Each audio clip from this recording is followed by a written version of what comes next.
महाभारत में अभिमन्यु की मृत्यु के समय कर्ण ने उसके कान में ऐसा क्या कहा जिसे सुनकर अभिमन्यु खुशी खुशी स्वर्ग से धार गए। हम सभी जानते हैं कि अभिमन्यु की मृत्यु चक्रव्यूह में फंसाकर की गई थी, क्योंकि उन्हें चक्रव्यूह को तोड़ना तो आता था परंतु उसमें से निकलना नहीं आता था। लेकिन इसके अलावा भी अभिमन्यु की मौत के 4 ऐसे कारण थे जिसके चलते अभिमन्यु का वध निश्चित हो पाया था। भगवान श्री कृष्ण की नीति के चलते अर्जुन के पुत्र अभिमन्यु को चक्रव्यूह को भेदने का आदेश दिया गया। ये जानते हुए भी कि अभिमन्यु चक्रव्यूह को भेदना तो जानते हैं लेकिन उससे बाहर निकलना उन्हें नहीं आता।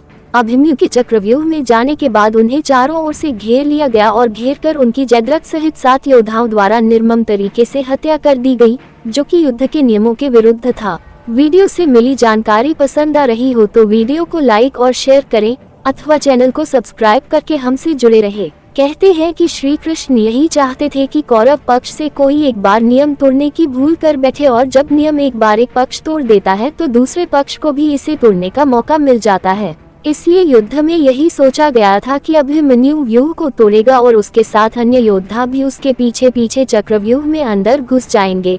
लेकिन जैसे ही अभिमन्यु अंदर घुसा तभी व्यूह ने फिर से रुख बदला और पहली कतार पहले से भी ज्यादा मजबूत हो गई, जिसके चलते पीछे के योद्धा युधिष्ठिर, भीम, सात्यकी, नकुल और सहदेव कोई भी अंदर नहीं घुस पाए। कुरुक्षेत्र के युद्ध में शामिल योद्धाओं में अभिमन्यु के स्तर के धनुर्धर बहुत ही कम थे, यानी युद्ध के मैदान में कोई ऐसा था ही नहीं जो अभिमन्यु को क्षण भर के लिए भी रोक सके।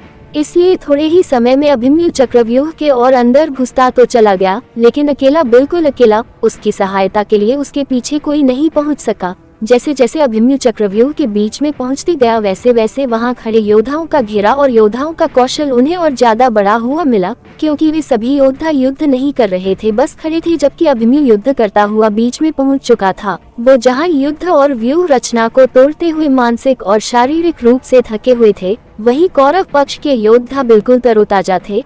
ऐसे में अभिमन्यु के पास चक्रव्यूह से निकलने का ज्ञान होता तो वे शायद बच जाते, या उनके पीछे अन्य कोई योद्धा भी उनका साथ देने के लिए आते तो भी वे बच जाते, लेकिन थकान के कारण वे अधिक जोश और होश से लड़ नहीं पाए। चक्रव्यूह में प्रवेश करने के बाद अभिमन्यु ने कुशलता पूर्वक चक्रव्यूह के 6 चरण भेद डाले। इस दौरान अभिमन्यु के हाथों दुर्योधन के पुत्र लक्ष्मण का वध कर दिया गया। अपने पुत्र को मृत देख दुर्योधन के क्रोध की कोई सीमा न रही, तब कौरवों ने युद्ध के सारे नियम ताक में रख दिए। 6 चरण पार करने के बाद अभिमन्यु जैसे ही 7वें और आखिरी चरण पर पहुंचा तो उसे दुर्योधन, जयद्रथ संग आदि 9 महारथियों ने घेर लिया। अभिमन्यु फिर भी साहस पूर्वक उनसे लड़ते रहे, लेकिन सभी ने मिलकर अभिमन्यु के रथ के घोड़ों को मार गिराया और रथ को भी तोड़ दिया। तब अपनी रक्षा करने के लिए अभिमन्यु ने अपने रथ के पहिए को अपने ऊपर रक्षा कवच बनाते हुए रख लिया और दाएं हाथ में तलवार लेकर युद्ध करता रहा। कुछ देर बाद अभिमन्यु की तलवार टूट गई और रथ का पहिया भी चकनाचूर हो गया।